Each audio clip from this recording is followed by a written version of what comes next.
Indian പ്രതിരോധ മേഖലയിൽ നിന്നും ഇപ്പോൾ വരുന്ന വാർത്തകൾ കേട്ട് ചൈനയുടെയും പാകിസ്ഥാന്റെയും കൺട്രോൾ റൂമുകളിൽ അടിയന്തര യോഗങ്ങൾ വിളിച്ചു കഴിഞ്ഞു. അതെ, ഇന്ത്യൻ വ്യോമസേനയെ ലോകത്തിലെ തന്നെ ഏറ്റവും മാരകമായ ശക്തിയാക്കി മാറ്റാൻ പോകുന്ന വമ്പൻ പ്രഖ്യാപനം എത്തിക്കഴിഞ്ഞു. വെറുമൊരു ആയുധ കച്ചവടമല്ല, ചൈനീസ് അതിർത്തിയിലെ വ്യോമാതിർത്തി മുഴുവൻ നമ്മുടെ നിയന്ത്രണത്തിലാക്കാൻ പോകുന്ന 114 അത്യാധുനിക പോർ വിമാനങ്ങളുടെ മെഗാ ഡീലിലേക്ക് ഇന്ത്യ ഔദ്യോഗികമായി കടക്കുകയാണ്.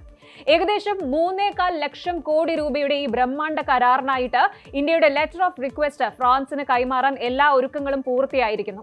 പ്രധാനമന്ത്രി നരേന്ദ്രമോദിയുടെ നിർണായകമായ ഫ്രാൻസ് സന്ദർശനത്തിന് തൊട്ടു മുൻപ് Indian air force chief air chief marshal AP Singh നേരിട്ട് ഫ്രാൻസിലെത്തി ഈ ഡീലിന് അന്തിമ രൂപം നൽകിക്കഴിഞ്ഞു.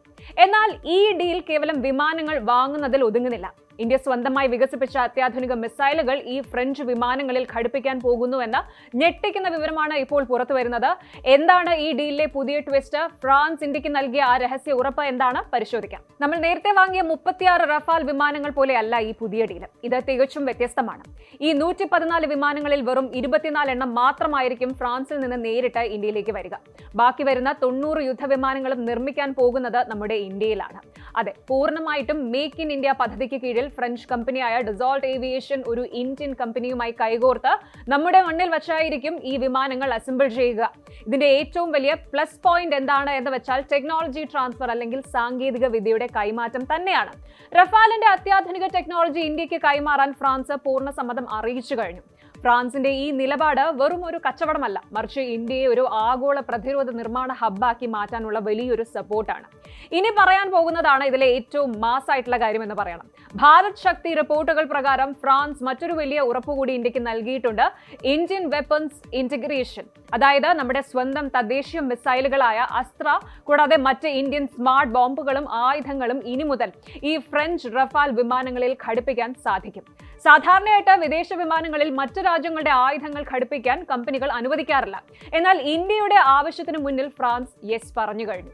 ഈ വിമാനങ്ങളിൽ കുറഞ്ഞത് 50% തദ്ദേശീയ ഉൽപ്പന്നങ്ങൾ ഉപയോഗിക്കണമെന്നാണ് ഇന്ത്യയുടെ വ്യവസ്ഥ. ഇത് ഇന്ത്യയുടെ ആത്മനിർഭർ ഭാരത് പദ്ധതിക്ക് നൽകുന്ന മൈലേജ് ചെറുതൊന്നുമല്ല. ഇത്രയും വലിയൊരു തുക മുടക്കി ഇന്ത്യ എന്തിനാണ് ഇപ്പോൾ ഈ വിമാനങ്ങൾ വാങ്ങുന്നത് എന്ന് പലർക്കും സംശയം തോന്നാം. ഇതിന് പിന്നിൽ വലിയൊരു സുരക്ഷാ കാരണമുണ്ട്. ഇന്ത്യൻ വ്യോമസേനയ്ക്ക് സുഗമമായിട്ട് മുന്നോട്ട് പോകാൻ 42 സ്ക്വാഡ്രോണുകൾ ആവശ്യമാണ്. എന്നാൽ നിലവിൽ ഇത് വെറും 29 സ്ക്വാഡ്രോണുകളായി ചുരുങ്ങിയിരിക്കുകയാണ്. പഴയ മിഗ് വിമാനങ്ങൾ റിട്ടയർ ചെയ്യുന്നതാണ് ഇതിന് കാരണം.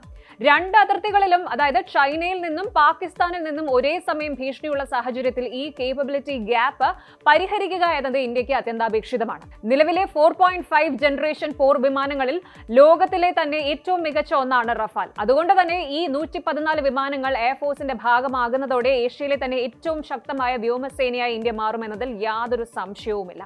മറ്റൊരു കാര്യം, റഷ്യ യുക്രൈൻ യുദ്ധം കാരണം റഷ്യയിൽ നിന്നുള്ള പ്രതിരോധ ഇറക്കുമതിയിൽ ചെറിയ താമസം നേരിടുന്നുണ്ട്. ഈ സാഹചര്യത്തിലാണ് ഇന്ത്യ തന്റെ സപ്ലൈ ചെയിൻ വൈവിധ്യവൽക്കരിക്കുന്നത്. റഷ്യയോടും അമേരിക്കയോടും ഒപ്പം തന്നെ ഫ്രാൻസുമായും തുല്യമായ സൗഹൃദം നിലനിർത്തുന്ന ഇന്ത്യയുടെ ഈ മൾട്ടി അലൈൻമെന്റ് നയം ഒരു മികച്ച ഡിപ്ലോമാറ്റിക് മാസ്റ്റർ സ്ട്രോക്ക് തന്നെയാണ്. ഈ വർഷം അവസാനത്തോടെ വിലപേശലുകൾ പൂർത്തിയാക്കി ക്യാബിനറ്റ് കമ്മിറ്റി ഓൺ സെക്യൂരിറ്റിയുടെ അംഗീകാരം വാങ്ങി ഈ മെഗാ കരാറിൽ ഇരു രാജ്യങ്ങളും ഒപ്പുവെക്കുമെന്നാണ് റിപ്പോർട്ടുകൾ സൂചിപ്പിക്കുന്നത്. ഇതിനു പുറമെ ഇന്ത്യൻ നേവിക്ക് വേണ്ടി 26 റഫാൽ മെറൈൻ വിമാനങ്ങൾ വാങ്ങാനുള്ള കരാറും ഇതിനോടകം പുരോഗമിക്കുന്നുണ്ട്.